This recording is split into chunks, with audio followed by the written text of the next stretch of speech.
I just dragged myself home from a 16-hour double shift at Mercy Hill Medical Center, feet throbbing, scrubs still smelling like antiseptic and someone else's blood, dreaming of leftover lasagna and collapsing face first into my bed.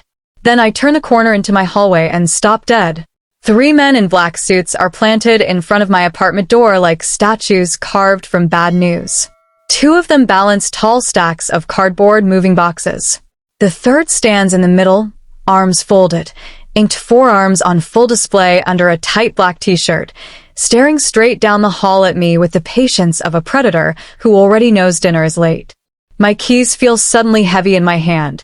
"Excuse me," I manage, voice cracking from exhaustion more than fear. "You're blocking my door."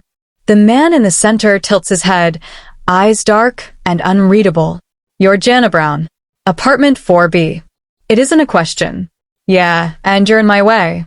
He doesn't smile, doesn't move, just says calm as ordering coffee. "I'm your new roommate. Lease says so." The keys slip from my fingers and clatter on the hardwood like a gunshot. Behind him, the 2 suited guards don't even blink. One of them shifts a box so I can glimpse the sidearm under his jacket. I laugh, short, sharp, hysterical. "Roommate? I live alone. I've lived alone for 3 years. There's been some kind of mistake." "No mistake." He pulls out his phone, turns the screen toward me. "A lease agreement. Today's date. Apartment 4B. Signed by the building owner. His name in bold. Aaron R. Crenshaw." My stomach drops through the floor. "That's impossible. I have a lease." "Then we have a problem," he says, voice low, almost gentle. "But it's not mine." He nods once. The guards step forward with the boxes. I throw myself in front of my own door like an idiot. "You are not moving strange men into my apartment because of a PDF." Aaron studies me for a long second, something flickering behind those dark eyes. Amusement? Pity? Then sighs. "Call your landlord." Speakerphone. "Let's not waste the night." One guard is already dialing. Mr. Hargrove picks up on the second ring, sounding like a man who's been dodging my calls all day. "Jana. Look, I'm sorry. I tried to reach you." "What the hell is going on?" "There are men with guns trying to move into my apartment." A pause that feels like forever. "The building changed ownership last week.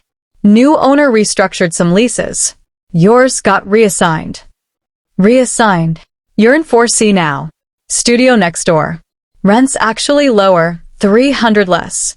Maintenance moved your things this afternoon. New keys are on the counter."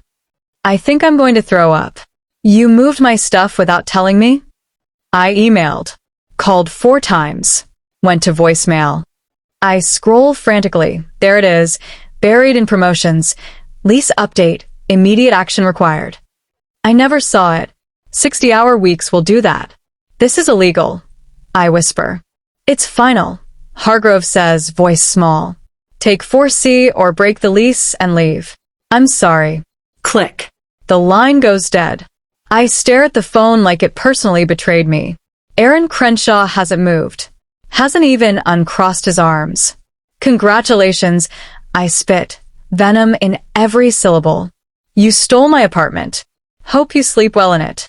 "I didn't steal anything," he answers, almost bored. "I signed for an available unit. Your landlord's the one who sold you out." He glances at the guards. "Take everything in. Quietly." They brush past me like I'm furniture. I stand there shaking as strangers carry boxes into the home I painted myself, the one with the reading nook by the window, and the plants I've kept alive through pure spite. 10 minutes later, I shove open the door to 4C. My couch is jammed sideways. My bed is half in the kitchenette kitchen. Boxes tower like a cardboard prison. This isn't an apartment. It's a closet with a microwave. I'm still standing in the wreckage, tears burning, when I hear footsteps in the hall. I yank the door open. Aaron is locking his door, now dressed down in a black t-shirt that clings to every line of muscle, tattoos curling like smoke down his arms. He pauses when he sees me. "Settling in okay?" he asks, as if he didn't just watch my entire life get bulldozed. I want to scream. Instead, I hear myself say, voice small and cracked, "My bed doesn't even fit." He looks past me into the disaster zone, expression unreadable. Then so quietly I almost miss it. Don't go anywhere alone tonight, Jana. Just trust me on that. He walks away before I can answer. I shut the door, slide down until I'm sitting on the floor, and listen through the thin wall as heavy locks click, low voices murmur security codes, and, unmistakably, the metallic slide of guns being loaded. Whatever Aaron R. Crenshaw is, he isn't just some rich guy with overzealous movers. And somehow, whether I like it or not, he's already inside my life.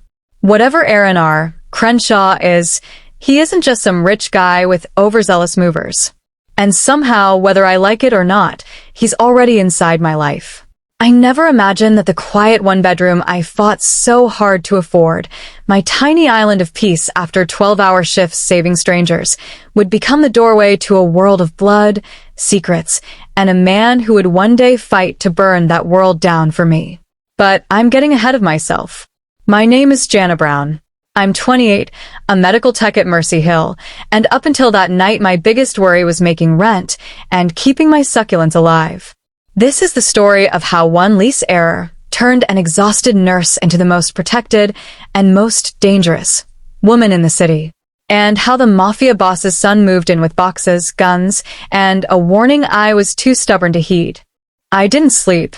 How could I? Every time I closed my eyes, I heard the metallic click of magazines sliding into guns on the other side of the wall. Around 4 a.m., I gave up, dragged my blanket to the couch that was now permanently wedged against the radiator, and watched the ceiling until the gray light of morning leaked through the one pathetic window. By 7:30 I was showered, dressed in fresh scrubs, and vibrating with rage and caffeine.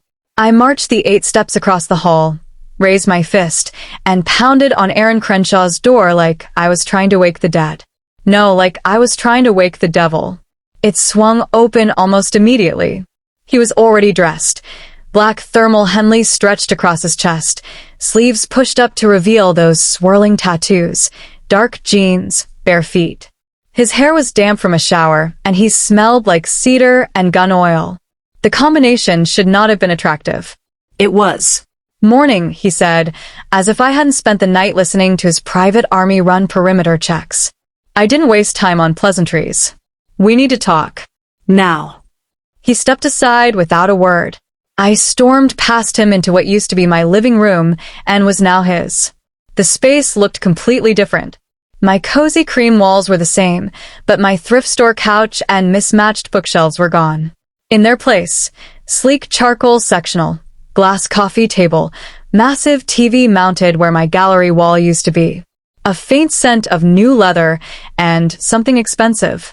I whirled on him. You had all night to come up with a better story than lease says so. Start talking. He closed the door, leaned back against it, arms folded. Coffee first. No. Suit yourself. He moved past me to the kitchen, my kitchen, and poured himself a mug from a pot that definitely wasn't mine. You want the short version or the honest one? Try both. He took a slow sip, watching me over the rim. Short version. Your landlord sold the building to a company I control. I needed a low-profile place fast. Your unit became available. My unit was not available. It is now. I laughed, sharp and ugly. You bought an entire building so you could steal my apartment? I bought a building because I needed a safe address that couldn't be traced through the usual channels. Your apartment was convenient. Convenient, I repeated. Do you have any idea what you've done to my life? He set the mug down. I know exactly what I've done, which is why I'm about to make you an offer. I'm not interested in anything you have to. Hear me out, Jana. My name in his mouth sounded too intimate, too calm. Come here. He walked to the far wall, the one that separated Furby from the studio next door, and pressed his palm against what I'd always assumed was solid plaster. A soft click. The wall swung inward on hidden hinges, revealing a narrow doorway I'd never known nothing about. I stared. You have got to be kidding me. Old building. Bootlegger era. Half the units have connecting passages that were sealed in the 70s. He flicked on a light inside the passage. This one wasn't. I stepped forward despite myself. The hidden corridor was barely 3 feet wide, painted the same neutral beige, with a second door at the far end. My end. He gestured. You keep the studio.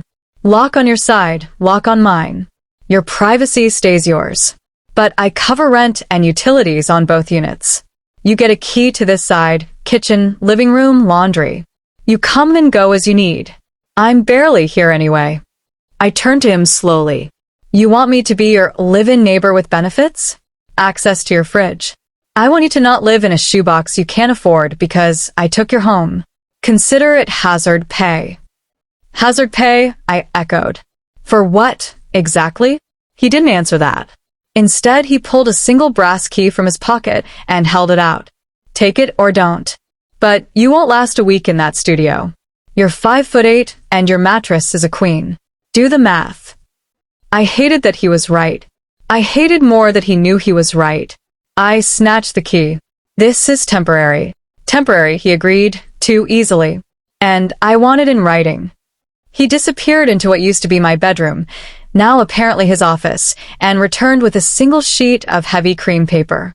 The agreement was already typed. My name. His name. Terms exactly as he'd described. A blank line for signatures and the date. I read it twice. It was insane, but it was also fair. Embarrassingly fair.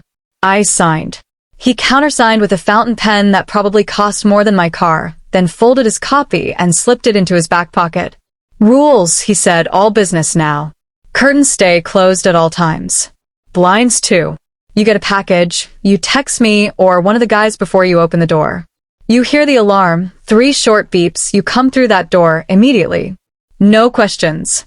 You do not let anyone in this building you don't know. Not maintenance, not delivery, not the super.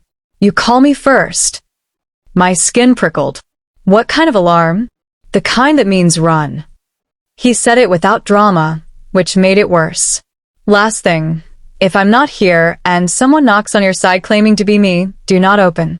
I'll always use the connecting door. I swallowed. You're really not just a rich asshole with control issues, are you? A flicker of something, regret, crossed his face, gone before I could name it. Get some sleep, Jana. You look like hell. I flipped him off and marched back through the hidden door, slamming it behind me. The click of the lock engaging on his side sounded oddly comforting. The next 48 hours were a masterclass in cognitive dissonance. I still had my studio, my prison cell with a hot plate, but I also had access to a kitchen that made me want to cry. Sub-zero fridge. 6-burner Wolf range. An island bigger than my old bed. I cooked real meals again. Eggs that weren't microwaved. Vegetables that saw an actual knife. Aaron was a ghost. I'd hear him moving around at odd hours, catch glimpses of broad shoulders disappearing through the front door at 3 a.m., return at dawn with split knuckles he didn't bother hiding. He had 4 different phones, 2 black, 1 silver, 1 burner that he smashed and replaced every few days. I pretended not to notice the way his guards rotated like clockwork. 2 in the hall, 1 in the stairwell, 1 in an unmarked SUV downstairs that never left. I pretended not to notice a lot of things, like the way he watched me when he thought I wasn't looking. Like the way my pulse jumped every time the connecting door opened without warning and he appeared, filling the frame, asking if I needed anything from the store in that low, quiet voice. Like the way tension coiled in my stomach when he walked around, equal parts fear and something I refused to name. On the 4th night, I came home from a 12-hour shift to find him on the sectional, shirtless, icing a fresh bruise along his ribs. The tattoos weren't just ink. They were a map. Ravens, Roman numerals, a crescent moon over his heart. A scar bisected his left pectoral, old and white. Another fresh and pink along his collarbone. He glanced up when I froze in the doorway. You're late. I picked up an extra 4 hours. Trauma rollover on the I-95. I dropped my bag, kicked off my shoes. You're bleeding on your couch. He looked down, shrugged. Pressed the ice harder. It'll clean. I should have gone straight to my side. Instead, I found myself walking to the kitchen, grabbing the first aid kit I'd noticed under the sink, and sitting on the coffee table in front of him.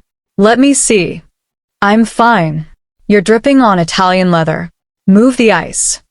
Something almost like amusement ghosted across his mouth. He shifted the pack. The bruise was ugly, purple blooming into black, fingerprint shapes around the edges. Someone hit you with brass knuckles? I muttered, swabbing antiseptic none too gently. Close. Sap glove. Who the hell still uses sap gloves? People who don't want bullet holes in their clothes. He hissed when I pressed a gauze pad down. Easy, Florence Nightingale. Hold still. I taped the gauze in place, hyper-aware of how close we're. My knees between his breath stirring the loose hairs at my temple. When I looked up, his eyes were on my face, not the bruise. You don't have to do this, he said quietly. Yeah, well, you're paying my rent. Least I can do is keep your stitches from coming open. He caught my wrist before I could pull away. Not hard, just enough to stop me. His thumb brushed the inside of my pulse point, and I felt it everywhere. You should be afraid of me, Jana. I met his gaze. I am. Not a lie, but not the whole truth either. Because fear wasn't the only thing humming under my skin when he was this close. There was anger, yes. Curiosity. And something hotter, sharper, that made my breath shallow and my palms sweat. He let go first. I stood too fast, nearly knocking over the kit. I'm going to bed. Jana. I paused at the connecting door. The alarm, he said. If you hear it, you come straight here. Promise me. I didn't answer. Just closed the door between us and leaned against it, heart hammering against my ribs like it wanted out. On the 5th night, I woke to voices in the living room. Low, urgent. Male. More than one. I crept to my side of the hidden door and pressed my ear to the wood. They know about the girl, someone was saying. Not Aaron. Deeper voice. Words out, you've got a civilian next door. She's not leverage, Aaron answered, voice like a blade. She's off limits. Anyone touches her, they answer to me. Silence. Then, your old man won't like that. My old man doesn't get a vote. A pause. You're playing with fire, kid.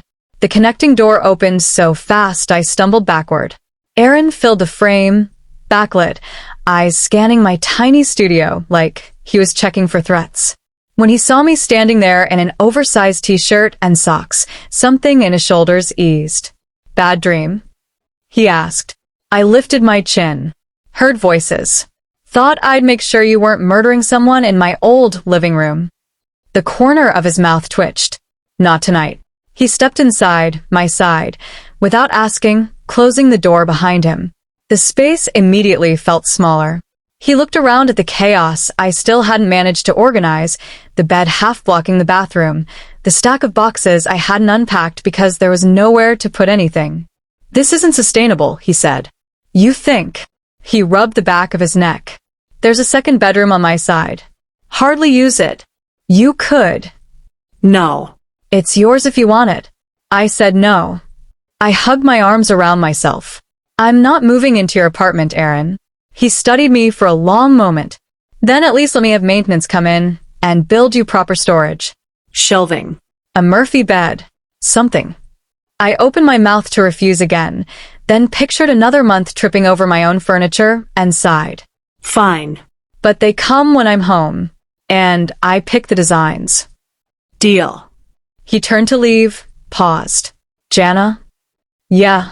The mend tonight, they're handled. You're safe. I wanted to ask how.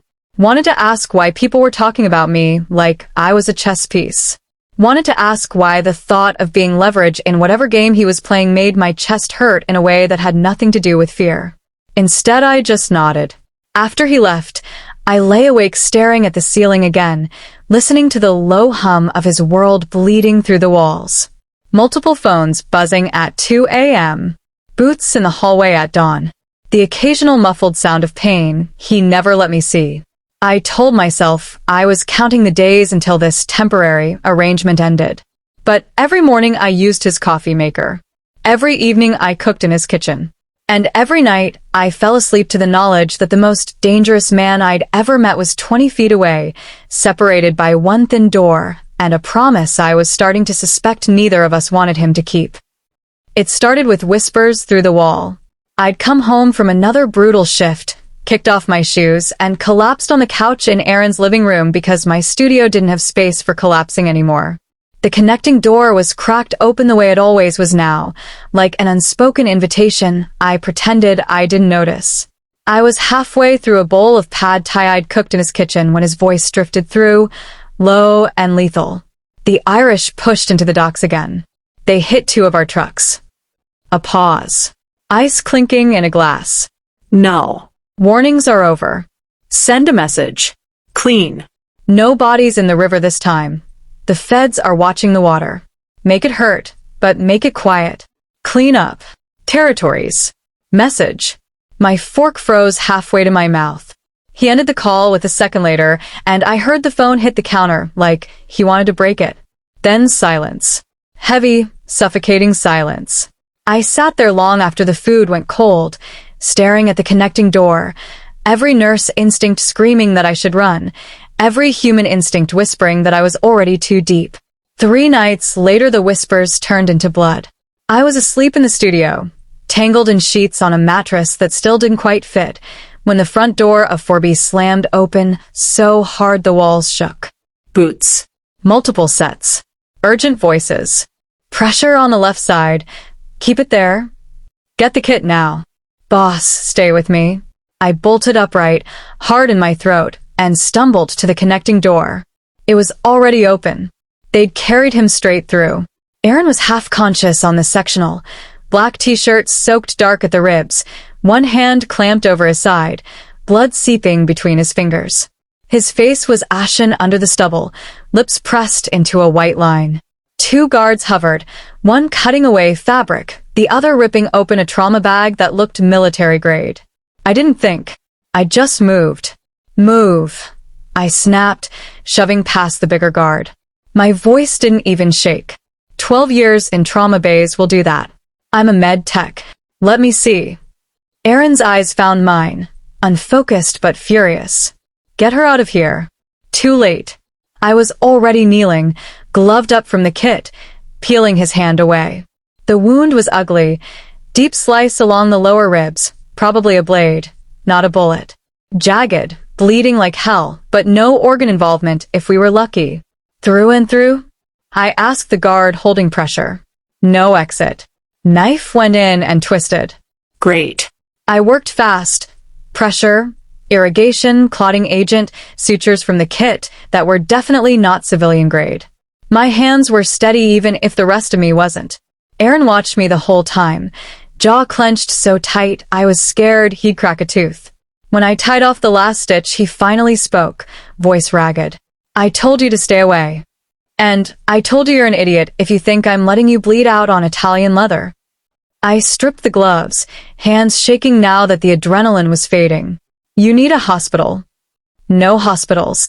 Of course not. I sat back on my heels, suddenly exhausted. Who did this? He closed his eyes. Doesn't matter. It matters to me. One of the guards cleared his throat. We'll handle cleanup, boss. You rest.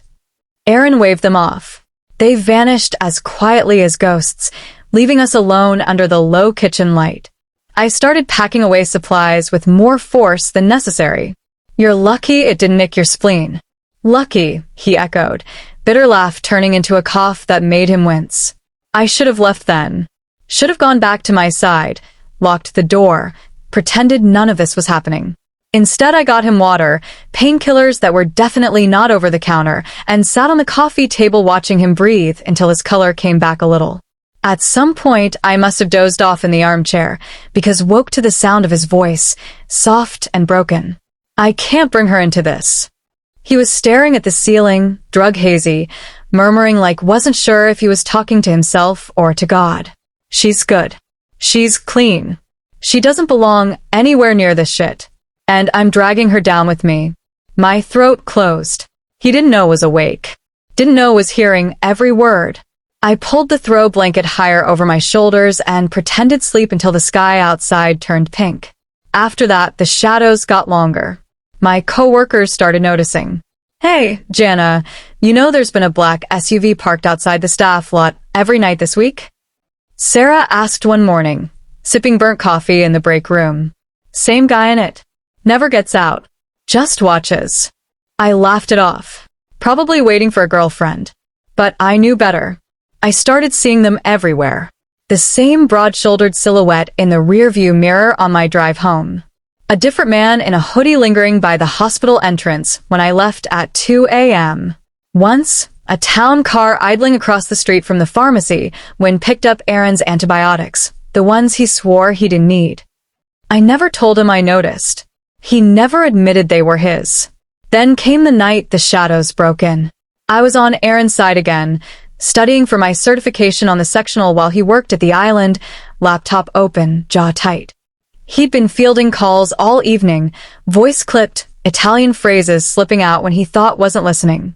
Around midnight he stood, shrugged into a shoulder holster like it was a jacket, and kissed the top of my head without thinking, an absent, intimate gesture that froze us both. "I'll be back before dawn," he said, like that made any of it normal. The door closed behind him. I stared at it for a long time. I woke to the sound of my studio door being kicked in. Not Aaron's door. Mine. The crash jolted me upright in the guest room. He'd quietly moved my bed into 2 nights ago. For safety, he'd said, and I'd been too tired to fight anymore. I froze, listening. Muffled voices. Mail. Angry. "Where's the connecting door?" "Find it. He keeps everything on the other side." Heavy footsteps. Things breaking. My things. I slipped out of bed, barefoot, heart hammering, and crept to the connecting door. It was cracked open an inch. Through it I saw 3 men in ski masks tearing apart what was left of 4C. One had a crowbar. Another held a gun like he was born with it. "Crenshaw," one barked. "We know you're here, bitch. Open the goddamn door, or we start losing fingers." They thought I was him. Or they thought I had access to him.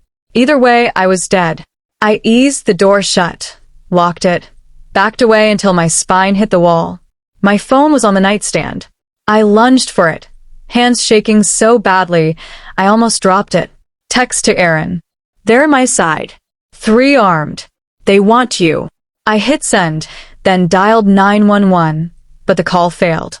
Jammer. Of course. The pounding started on the connecting door. "Open up. We know about the girl, Crenshaw.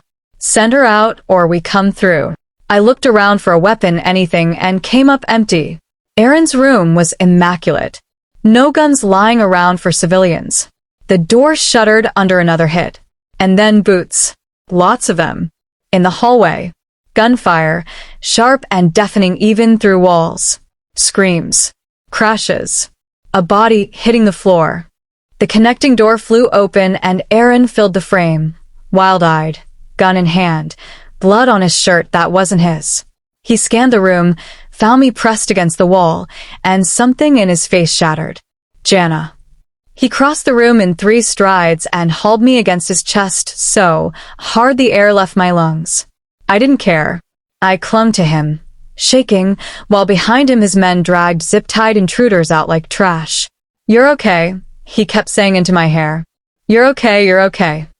I wasn't, but I was alive.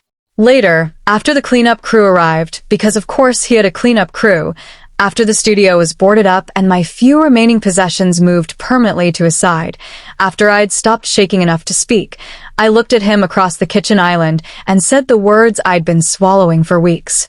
"Who the hell are you, Aaron?" He poured 2 fingers of whiskey with hands that weren't quite steady, and finally told me the truth. The truth came in pieces, like shrapnel. We sat in the dim light of the kitchen island at 4 a.m., the apartment unnaturally quiet after the violence. He'd showered, changed into a clean black shirt, but the bruise along his jaw was blooming purple and his knuckles were raw. I nursed tea I didn't taste. He stared into his whiskey like it had answers. "My full name," he said finally, "is Aaron Richard Crenshaw." The name hit me like a slap. Everyone in the city knew the Crenshaw family. They owned half the ports, a quarter of the construction unions, and, if the rumors were true, every dirty secret from here to the state line. I set the mug down carefully. "As in Richard Crenshaw. As in the Richard Crenshaw." He nodded once. "Your father is." The man who decides who lives and who disappears in this city. Yes. I laughed. It came out broken. So, when you said your family controlled things, I meant it literally. He met my eyes, and for the first time since I'd met him, he looked tired. Not physically, bone deep. I didn't choose it. I was born into it. Groomed for it. There's no college fund in my world, Jana. There's a body count. I swallowed. The building. Bought through a shell company 3 layers deep. My father needed a bolt hole even his enemies didn't know about. Your lease got in the way. You could have picked any empty unit. There weren't any. And you were month to month after your last renewal. He rubbed a hand over his face. It was supposed to be clean. Move you to another property, comp your rent for a year. But I saw your name on the tenant file. Saw your photo. And He stopped. You what? I told them to leave you. Told them we'd figure something else out. His voice dropped. They didn't listen. I stared at him. So my life got hijacked because you felt bad? Because I didn't want to ruin another innocent person. He laughed, bitter. Look how well that worked. Silence stretched between us, thick with everything unsaid. Why not just tell me? I asked finally. Because the second you know my name, you're a target. You've seen what happens. I thought of the break-in. The gun against my temple. The way those men had said his name like a curse. I stood up. I want to leave. I want a new apartment, a new job, a new life. You can afford it. He didn't move. You think they'll let you walk away now? They know you live with me. They know I care. The last word was almost inaudible. I wrapped my arms around myself. You should have let them move me. I know. We stood there, the island between us like a continent. Then he said, very quietly, I'm trying to keep you alive, Jana. That's all I've been trying to do since the night I saw you in the hallway and realized I was about to destroy the first good thing I'd touched in years.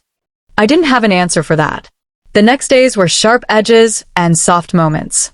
He slept on the guest room door open, so he could hear if I had nightmares. I cooked for him when he forgot to eat. We argued about everything, curtains, groceries, the fact that he'd installed bulletproof glass without asking, and nothing. He taught me how to shoot in the basement range he apparently owned. I stitched him up twice more. He carried my groceries, threatened my landlord into giving me paid leave, and once, when I woke screaming from a dream about guns, he crawled into bed behind me and held me until I stopped shaking, whispering apologies into my hair like a prayer. I hated how safe it felt. I hated how much I needed it. I hated that when he came home with new bruises, my first instinct was to kiss them better.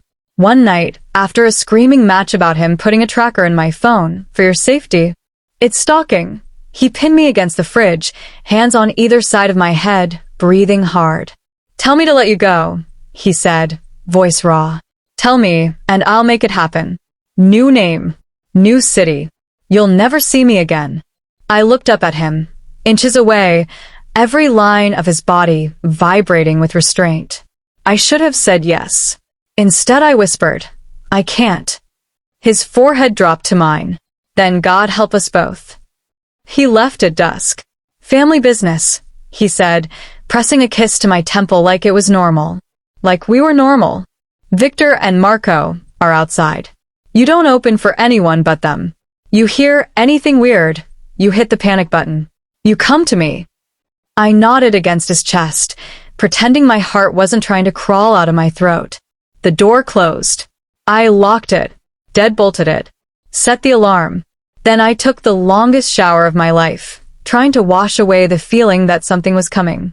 I fell asleep on his bed because it smelled like him, and because I was pathetic. I woke to the softest click. Not the front door. The window. My eyes snapped open in the dark. The bedroom door was cracked. Through it I saw shadows moving in the living room, silent, professional. I slid out of bed, barefoot, and eased the nightstand drawer open. The Glock he'd made me practice with sat there, loaded. My hands didn't shake this time. I thumbed the safety off. They came through the bedroom door 2 seconds later. I fired once into the ceiling. The muzzle flash lit their shocked faces. Then the world exploded. They tackled me before I could get off another shot. Gun skittered across the hardwood. A hand clamped over my mouth, arm like a steel band around my waist, dragging me into the living room. 3 men. Balaclavas. One had an Eastern European accent. "Where's Crenshaw's safe?" he snarled, pressing the barrel of a pistol under my chin. "Open the connecting door." "I don't have the code." I lied. He backhanded me. Stars burst across my vision. "Don't play games. We know you're his woman. Open it, or I start taking pieces." He shoved me toward the hidden door. My lip was bleeding. I tasted copper. I punched in the code wrong on purpose. Red light. Alarm stayed silent. They'd cut it. He cursed, slammed me against the wall, gun digging into my temple. Last chance. I closed my eyes and heard the cavalry. The front door burst open in a hail of suppressed gunfire. Victor's voice roaring orders. Marco shouting my name. The man holding me spun, dragging me like a shield. I bit his hand hard enough to taste blood. His elbowed him in the throat, dropped low. Gunfire thundered. I crawled behind the island, hands over my ears, praying. It lasted less than 30 seconds. Then silence, broken only by pained breathing and the click of zip ties. The connecting door flew open. Aaron looked like a demon straight out of hell, gun raised, eyes scanning, until he saw me. He dropped the weapon and crossed the room in 2 strides, hauling me up, hands frantic over my face, my arms, checking for damage. When he saw the blood on my lip, something feral entered his expression. He turned to the one intruder still breathing, knee in his back, Victor's gun to his head. Aaron crouched, grabbed the man's hair, yanked his head back. "You put hands on her." His voice was quiet. Terrifying. "You put a gun to her head." The man whimpered. Aaron pressed his own gun under the man's chin. "Boss," Victor warned. Aaron's finger tightened on the trigger. I don't know what made me move. Maybe the same instinct that makes you reach for a patient coating in front of you. I touched his arm. "Aaron." He froze. "Look at me." Slowly, so slowly, he did. His eyes were black with rage and terror. "Not like this," I whispered. He stared at me a long moment. Then he lowered the gun. "Get him out of my sight," he told Victor, voice shaking. They dragged the man away. Aaron pulled me into his arms so tightly I couldn't breathe, rocking slightly, murmuring my name like a lifeline. "I'm okay," I said into his shirt. "I'm okay." "You're not," he choked laugh. "You're never going to be okay again. Because of me." I pulled back just enough to look at him. "Then make it worth it," I said. He stared at me, and something shifted, irrevocably. He cupped my face, thumbs brushing the blood from my lip, and kissed me like a drowning man breaking the surface. Hard. Desperate. Apologetic. Claiming. I kissed him back the same way. When we broke apart, both shaking, he pressed his forehead to mine. "No more separate sides," he said. "No more separate sides." I agreed. Later, after the bodies were removed and the apartment was secured like Fort Knox, after I'd washed the blood off and he'd held me under the shower spray until the water ran cold, we lay tangled in his bed, my head on his chest, listening to his heartbeat. "I'll get you out," he whispered into the dark. "I swear. I'll burn it all down if I have to." I traced the scar over his heart.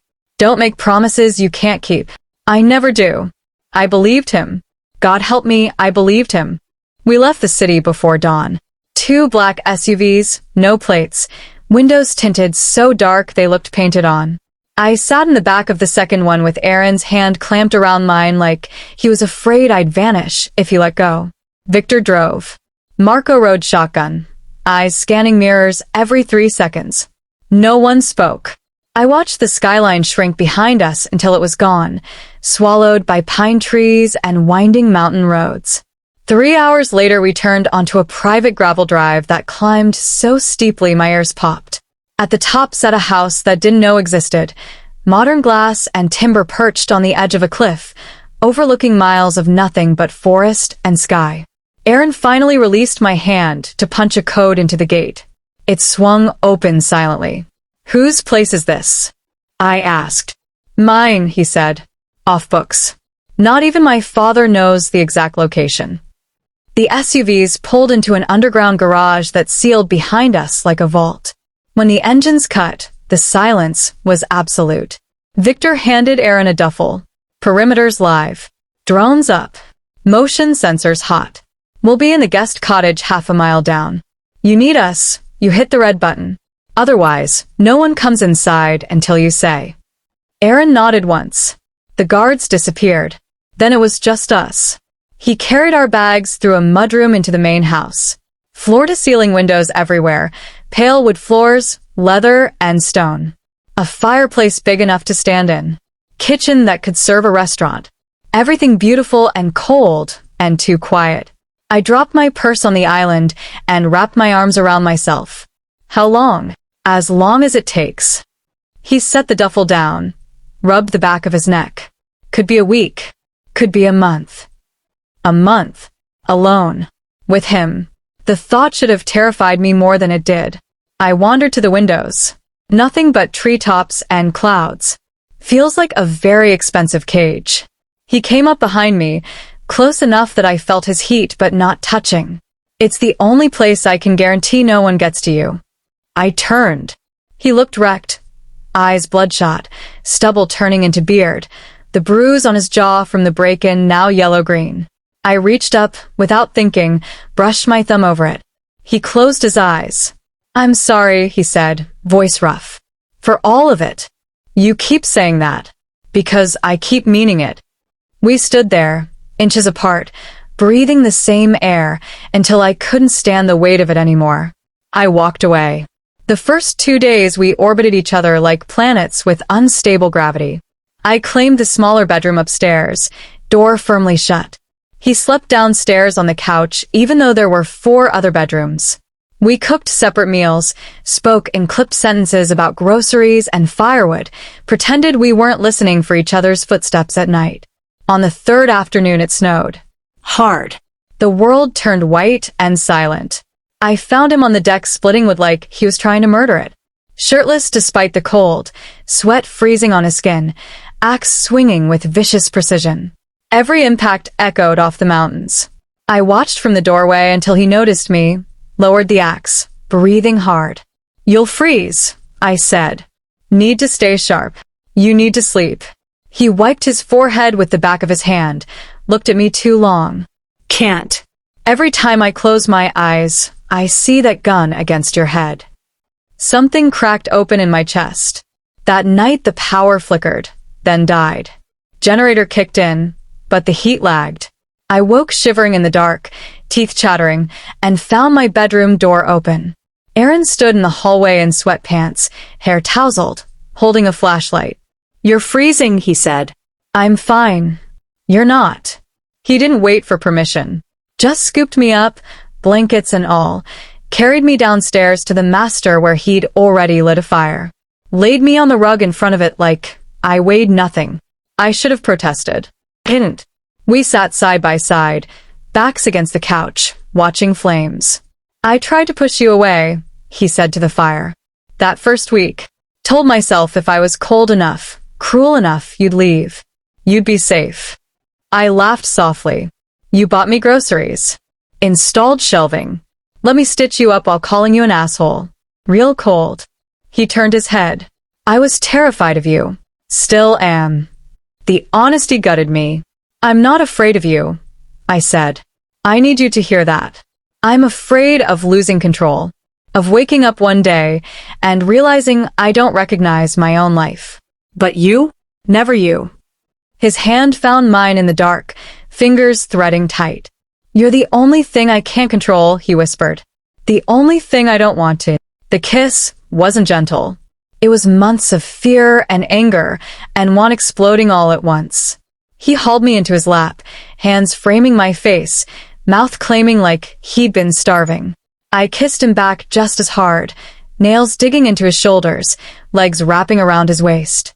We broke only to breathe, foreheads pressed, shaking. Tell me to stop, he rasped against my lips. Don't you dare. He didn't. But we did stop, eventually. Pulled back gasping, eyes locked, realizing if we crossed that final line tonight we might never come back from it. He carried me to the master bed instead, laid me down, climbed in behind me, wrapped his chest to my back, arm locked around my waist like anchor. We didn't have sex.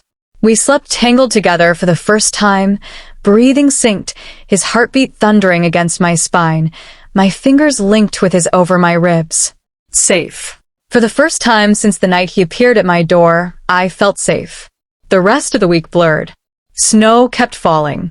We cooked together, argued over music, played cards by firelight, and lost spectacularly because neither of us could concentrate when the other smiled. He taught me to shoot clay pigeons off the back deck with a shotgun that kicked like a mule. I taught him how to make proper pancakes instead of the protein bricks he called breakfast. We kissed constantly, lazy mornings in bed, against the kitchen counter, in the steaming shower when the generator finally gave up and we had to share body heat. Slow, drugging kisses that promise more, but never quite delivered. Not yet. One night, wrapped in a blanket on the couch watching the snow, I asked the question I'd been avoiding. What happens when we leave here? He was quiet so long I thought he wouldn't answer. I don't know, he said finally. But I know I'm not letting you go back to that apartment. Not ever. I turned in his arms. And your family? His jaw tightened. They'll have opinions. Let them. He searched my face. You don't know what you're saying. I know exactly what I'm saying. I cupped his cheek. I'm saying I choose you. All of it. The fire popped. Outside, the wind howled. He kissed me soft and slow, like sealing a vow. Then God help anyone who tries to take you from me. We came down from the mountain on a Tuesday. 2 weeks of snow and silence and each other. And then Victor's voice on the satellite phone. It's time. The old man wants her presented. Aaron's entire body went rigid beside me in bed. Tell him no, he said. Can't. He's convened the council. Refuse and it's war. Aaron hung up, stared at the wall for a long minute, then looked at me with something close to fear. I can keep you hidden, he said. We run. Tonight. New names. South America. Anywhere. I took his hand. And spend the rest of our lives looking over our shoulders? No. We end this the right way. He closed his eyes. You don't know what you're walking into. Then tell me. He did. The Crenshaw Council met in the basement of a private club downtown. No sign on the door, valet parking only, the kind of place that didn't officially exist. We arrived in the back of an armored Suburban, Aaron's hand never leaving the small of my back. Inside smelled of cigar smoke and old money. Dark wood paneling, leather chairs, a long mahogany table that could seat 20, but only held 8 tonight. All men. All older. All watching me like I was either a curiosity or a threat. At the head sat Richard Crenshaw. I'd seen photos, but in person he was worse. Tall like Aaron, same sharp bone structure, but colder. Eyes like winter steel. He wore a 3-piece suit the color of dried blood and a signet ring heavy enough to use as a weapon. Aaron's grip tightened as we approached. Father. Richard's gaze flicked over me, clinical. So this is the civilian who's caused so much trouble. Trouble. Like I was a spilled drink. Aaron pulled out a chair for me at the opposite end, the crimson one. Legend said if you sat in it and lied, you didn't leave the room alive. I sat without hesitation. Richard's eyebrow arched. Approval or irritation? Couldn't tell. The interrogation began. Name. Age. Occupation. Family. Debts. Political leanings. Sexual history. I told that uncle to go to hell, and the room temperature dropped 10 degrees. They asked if I'd ever been approached by law enforcement. If I'd recorded conversations. If I understood what happened to people who betrayed the family. I answered everything. Calm. Direct. No tears. When they asked why I hadn't run screaming the night Aaron's name came out, I looked straight at Richard and said, because he's worth more to me than my fear. Silence.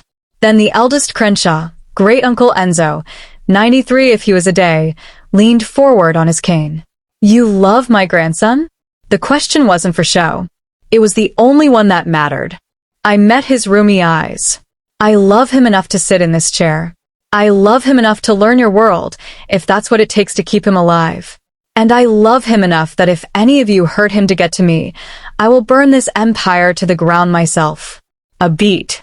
Enzo smiled, showing too many teeth for a man his age. She's got spine. Richard's voice cut like glass. Spine doesn't stop bullets. No, I said, but it stops me from needing your permission to love your son.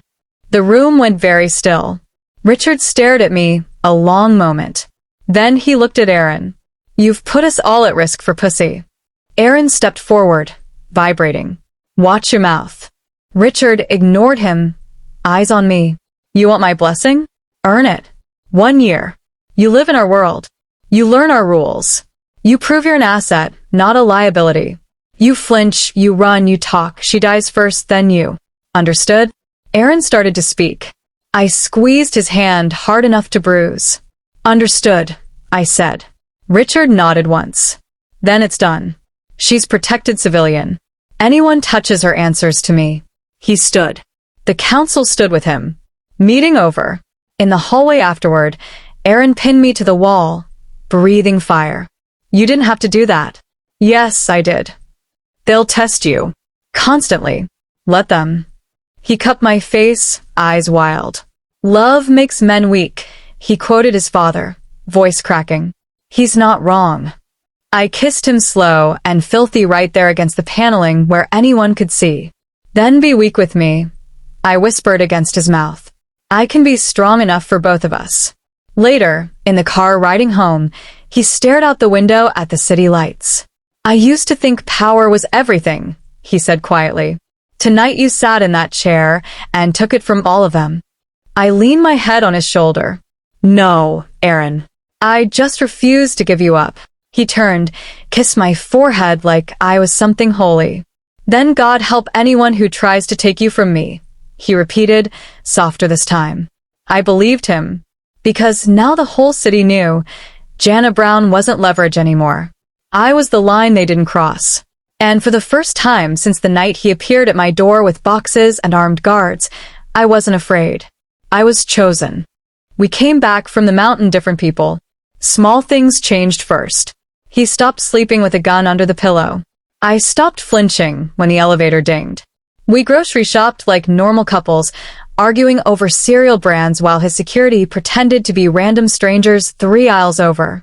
We made love in actual daylight, laughing when the headboard knocked the wall too hard. We said, I love you, without whispering, without looking over our shoulders. For 3 perfect months, it felt like we'd stolen something the universe hadn't meant to give us. Then the call came. It was a Tuesday night in early spring. Rain lashed the windows of the new penthouse he'd bought us. Top 3 floors, private elevator, glass walls overlooking the city we both loved and feared. I was curled on the couch studying for my nurse practitioner boards, highlighters everywhere, when his phone buzzed on the counter. He stared at the screen a long time before answering. Yeah. Pause. I said no sit-downs with the Kozlovs. Longer pause. Fine. 1 hour. Neutral ground. I bring 2 men, they bring 2. No hardware on the table. He hung up, closed his eyes. I already knew. You're not going. I have to. He started pulling on the shoulder holster like it was routine. They hid another shipment last night. My father's losing patience. If I don't show, it's war on the streets. People who have nothing to do with this die. I stood. Then let it be war. You're out. You promised you were finding a way out. I am. But exits take time. Diplomacy. Money. Favors. He checked the magazine in his Glock, slid it home with a practice snick. Tonight buys us 6 more months. I grabbed his wrist. Take me with you. No. I'm not asking. He cupped my face, thumb stroking my cheeks. You're the reason I'm trying to leave, Jana. If something happens to you, because I dragged you, nothing's going to happen to me. Something's going to happen to you, if you walk into that room alone. He kissed me hard, like sealing a deal. Victor and Marco will be with me. I'll be home by midnight. We'll eat cold Thai, and you can yell at me then. He left wearing the black coat I loved, the one that made him look untouchable. He was wrong. I paced until the floor wore grooves. Texted him stupid things, memes, heart emojis, threats to burn his suits if he was late. No reply after 11:47 p.m. At 12:13 a.m. the door buzzer went off. Emergency code red. Victor's voice shredded. Jana, open the garage. Now. I ran. They carried him in between them. Aaron's head lolling, blood soaking his shirt, his coat, the marble floor. His face was gray. Underground clinic, Victor barked. Move. I don't remember the drive. Only the smell, copper and rain and terror. The clinic was hidden beneath an abandoned warehouse district. Steel door, retinal scan, then bright surgical lights and the sharp tang of antiseptic. A doctor I didn't know, gray hair, steady hands, met us at the elevator. GSW chest, possible lung. Lost a lot of blood. Or two. They wheeled him away. I tried to follow. Marco caught me around the waist. Let them work. I fought him until my voice gave out, until I was sobbing into his suit jacket, and he was holding me up like a child. Hours. They let me see him once stabilized. Tubes down his throat, machines breathing for him, chest rising and falling like a cruel lullaby. The doctor's words were clinical, gentle, devastating. Bullet clipped the subclavian artery. We repaired it, but he coded twice. He's in a coma. Next 24 hours are critical. I pulled the chair so close to the bed my knees touched the railing. Took his hand, cold, too cold, and started talking. About the pancakes he burned the first time he tried to cook for me. About the way he hummed off-key in the shower. About the house we were going to buy upstate with the wraparound porch and the dog he swore he didn't want. About how I hated him for making me love him this much. Sometime around dawn, when the machines were the only sound and my tears had run dry, I laid my head on his arm and broke. You promised, I whispered, voice raw. You promised you'd choose me. So wake up, Aaron. Wake up and choose me. Because if you choose them, if you choose this life forever, I can't stay. I love you too much to watch you die for it. I didn't know he heard me. But he did. They eased the sedation that afternoon. His vitals climbed. Fingers twitched. At 6:17 p.m. his eyes opened, confused, pain-filled, but open. I was there. He couldn't speak around the tube, but his gaze locked on me like I was oxygen. I leaned close, tears falling on his cheek. Hey, I breathed. Welcome back. He squeezed my hand once. Weak, but deliberate. The nurse removed the breathing tube an hour later. His voice was gravel and smoke. Then I'll choose you. For words. Barely a whisper. But they changed everything. He started planning his exit from a hospital bed, IVs in his arm and murder in his eyes. Phone calls whispered into burners. Meetings with lawyers who charged by the blood drop. Assets quietly shifted, alliances severed, debts called in. His father came once. Stood at the foot of the bed like a king visiting a traitor. You walk away from everything. Name. Protection. Family. Aaron's voice was weak, but steel. I'm keeping the only family that matters. Richard looked at me, then back at his son. You'll be hunted. Let them come. Richard left without another word. 3 weeks later, Aaron walked out of that clinic under his own power, leaning on me, scars fresh and pink. We disappeared for 6 months. Private island, new names, cash only. When we came back, the Crenshaw empire was smaller. Aaron was no longer part of it. Some people died quietly. Some just retired. The city adjusted. We adjusted. And 20 years later, we were still adjusting. The house smells like cinnamon and teenage chaos. Our daughter, Isabella, 19, home from college for the weekend, clatters down the stairs in heels too high, perfume cloud following her like smoke. Mom, have you seen my black clutch? Kitchen counter. I call from the island where I'm finishing frosting on Aaron's anniversary cake. Vanilla bean with salted caramel, the one he pretends not to love but always finishes in 2 days. She kisses my cheek, then yells up the stairs. Dad. I'm borrowing the Tesla. Aaron appears at the top of the landing, sleeves rolled up, reading glasses perched on his head, looking every bit the legitimate CEO the world believes him to be now. Keys are in the bowl, he says, then pauses. Who's driving? Me. I meant who's the boy. Isabella rolls her eyes, so hard I hear it. His name is Luca. He's pre-law. He's fine. Aaron descends slowly, every step deliberate. Luca, Rossi. Maybe. The Rossi family that still runs the ports. She lifts her chin, exact copy of her father at that age. He's getting out. Like someone else I know. I meet Erin's eyes over her head. 20 years. 2 kids. 3 legitimate corporations. 1 quiet life we fought tooth and nail to keep. And still, the past knocks. Erin pulls Isabella into a hug. Home by midnight. Tracker stays on. Panic button stays in your purse. You feel anything off, you hit it. Understand. Yes, Dad. She kisses his cheek and bolts out the door. The Tesla purrs down the driveway. Silence settles. Aaron leans against the counter, watching the security feed on his phone as the car disappears. She's going to be okay, I say. He exhales. She's exactly like you. That's what worries me. I slide the cake toward him, slide into his arms. Eat frosting off, my finger the way I know drives him insane. Remember the night you showed up at my door with boxes and armed guards? He smiles, slow and crooked, the scar on his chest hidden under Egyptian cotton, but still there when I trace it at night. Best worst night of my life. I laugh, soft. You bled on my couch. Threatened my landlord. Stole my apartment. Borrowed, he corrects, nipping my neck. And then I married the hell out of you. The kids are out. The house is ours. The security system is military grade, but quiet tonight. He lifts me onto the island, steps between my knees, hands sliding up my thighs like we're still 28 and reckless. 20 years ago tonight, he says against my mouth. You opened that door and everything changed.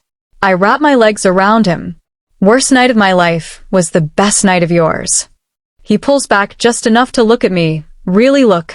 The man who once ruled shadows now rules boardrooms and bedtime stories and still flinches at fireworks on the 4th because they sound like gunfire. The worst night of your life, he says, voice rough with the weight of every bullet, every goodbye, every promise kept, was the best night of mine, because it brought me to you. I kiss him slow, tasting caramel and forever. Outside, the city sparkles, peaceful for once. Inside, our teenagers are growing up too fast, and somewhere a boy named Luca Rossi is about to learn what happens when you date a girl whose father once burned an empire to keep her mother safe. But tonight, there are no alarms. No blood on marble. Just us. Just cake. Just the life we bled for. Aaron lifts me off the counter, carries me toward the stairs like he did the night he came home half dead and chose me anyway. Happy anniversary, Mrs. Crenshaw, he murmurs against my lips. Happy anniversary, roommate, I whisper back. And somewhere in the distance, a girl with my eyes and her father's fire pulls up to a restaurant in a borrowed Tesla, about to open her own door to a boy with boxes, secrets, and armed guards in his future. The circle turns. But tonight, it turns gently. Because some love stories start with gunfire. Ours started with moving boxes. And 20 years later, we're still unpacking.